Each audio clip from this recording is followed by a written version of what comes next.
เจ้าท่านผู้ชมและพร้อมเดียวกันนั้นข้าพเจ้าจะนำพาทุกท่านติดตามเบิ่งเป็นพิธีประดับเหรียญไซแห่งงานสั้น1สั้น2และสั้น3เหรียญกาแห่งงานใบย่องย้อรัฐบาลกระทรวงศึกษาธิการและกีฬาให้แก่ทางคณะอย่างสมเกียรติมาติดตามเบิ่งพร้อมๆกันซึ่งในนี้ทางคณะบริหารงานสหพันธ์กีฬาเพาะกายแห่งชาติลาวรวมถึงทั้งครูฝึกนักกีฬาและบรรดาผู้สนับสนุนกีฬาดังกล่าวจนสามารถสร้างผลงานข้างประวัติศาสตร์ในการคว้าแชมป์โลก2รายการก็คือเหรียญคำก็คือ2เหรียญคำ1เหรียญเงินและชิงแชมป์อาเซียนและอีก5เหรียญคำระดับชิงแชมป์อาเซียนในปี2024ที่ผ่านมาก็ได้รับการประดับเหรียญไซแห่งงานสั้น1สั้น2และก็สั้น3เหรียญกาแห่งงานใบย่องย้อรัฐบาลแล้วก็ใบย่องย้อจากทางกระทรวงศึกษาธิการและกีฬาอย่างสมเกียรติซึ่งว่าพิธีประดับเหรียญไซแห่งงานต่างๆและใบย่องย้อรัฐบาลลาวอย่างสมเกียรติแม้ได้จัดขึ้นในตอนแรงของวันที่31พฤษภาคม2025อยู่ที่โรงแรมดอนจันทร์พาเลทนครหลวงเวียงจันทร์ให้เกียรติประดับเหรียญไซโดยทานห้องศาสตราจารย์ปริญญาเอกพุทธสิมมลาวงศ์กรรมการศูนย์กลางพรรครัฐมนตรีกระทรวงศึกษาธิการและกีฬาทั้งเป็นประธานคณะกรรมการโอลิมปิกแห่งชาติลาวโดยมีทานปริญญาเอกมโนทองวงใสห้องรัฐมนตรีกระทรวงอุตสาหกรรมและการค้าทั้งเป็นประธานสหพันธ์กีฬาเพาะกายแห่งชาติลาวพร้อมด้วยคณะจัดตั้งจากกระทรวงที่เกี่ยวข้องครูฝึกนักกีฬาและก็ผู้ต่างหน้าผู้สนับสนุนตลอดฮอดสื่อมวลชนเข้าร่วมด้วยกันและสำหรับพิธีการประดับเหรียญไซแห่งงานสั้นหนึ่งแม่นมีจำนวน6ฐานประกอบมี1ทานคำพระไพวันวงไสหัวหน้าครูฝึกนักกีฬาเพาะกายชิงแชมป์โลกครั้งที่15ที่ประเทศมัลดีฟทั้งเป็นรองประธานเลขาธิการและก็ยังเป็นหัวหน้ากองเลขาและกรรมการต่างๆจากการจัดงานแข่งขันเพาะกายชิงแชมป์อาเซียนครั้งที่18ที่สปป.ลาวสำหรับท่านที่2แม่นทานกงประเสริฐแพงแสนคณะครูฝึกนักกีฬาเพาะกายชิงแชมป์โลกครั้งที่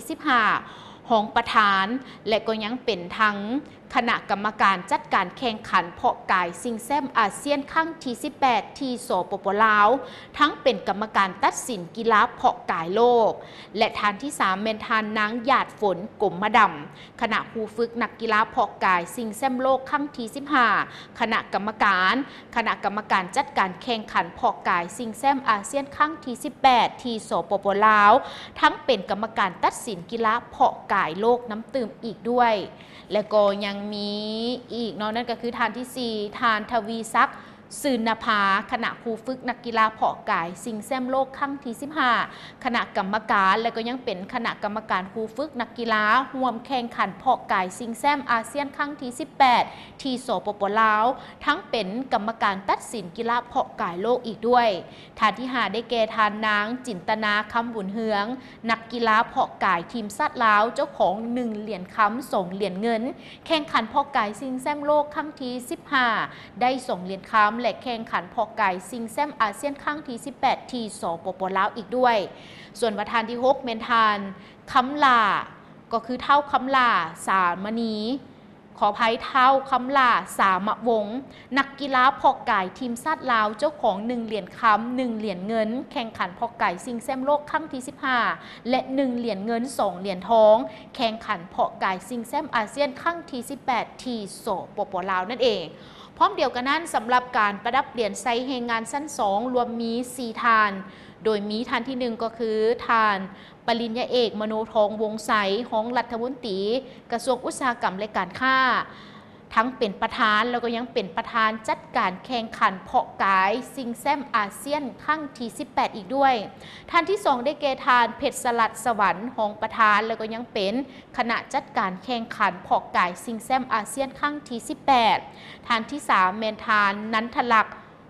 สุนาเคนครูฝึกนักกีฬาเพาะกายทีมชาติลาวร่วมงานแข่งขันเพาะกายชิงแชมป์อาเซียนครั้งที่56และงานแข่งขันเพาะกายชิงแชมป์อาเซียนครั้งที่18ที่สปป.ลาวฐานที่4แมนทานอินก่อนศรีวิไลนักกีฬา1เหรียญเงินงานแข่งขันเพาะกายชิงแชมป์อาเซียนครั้งที่56ที่ประเทศ อินโดนีเซียและก็ยังเป็นนักกีฬา1 เหรียญคำเพาะกายซิงแซมอาเซียนครั้งที่ 18 อีกด้วยซึ่งในนั้นน้องยังมีการประดับเหรียญไซส์แรงงานสั้น 3 รวมมี6ฐานซึ่งประกอบมี1ฐานดาวทวีเทพสุวรรณหัวหน้าคณะเดินทางเพาะกายซิงแซมโลกครั้งที่ 15 และซิงแซมอาซีครั้งที่ 56 ฐานที่ 2 เป็นได้แก่ฐานสันติสุขดวงแก้วมณีครูฝึกและนักกีฬา1 เหรียญทองเพาะกายซิงแซมอาเซียนครั้งที่ 18 ฐานที่ 3 เป็นฐานสุธิดาวีวงสุธิคณะครูฝึกนักกีฬาร่วมแข่งขันเพาะกายซิงแซมอาเซียนครั้งที่ 18 ฐานที่ 4 ฐานนางเกี่ยงคำหมื่นดวงคณะครูฝึกนักกีฬาร่วมแข่งขันเพาะกายซิงแซมอาเซียนครั้งที่ 18 ฐานที่ 5 ก็คือฐานคำลิงเจริญนักกีฬา1 เหรียญคำเพาะกายซิงแซมอาเซียนครั้งที่ 18 ฐานที่ 6 เมนเท่าแก้วตาพระพิลมลาซักนักกีฬา1 เหรียญคำเพาะกายซิงแซมอาเซียนครั้งที่ 18 นั่นเองและนอกจากนี้แล้วในพิธีดังกล่าวก็ยังได้มีการประดับเหรียญกายแห่งงานจำนวน 12 หน่วยแล้วก็ใบย่องย่อขันรัฐบาลจำนวน 10 ใบใบย่องย่อขันกระทรวงจำนวน 12 ใบ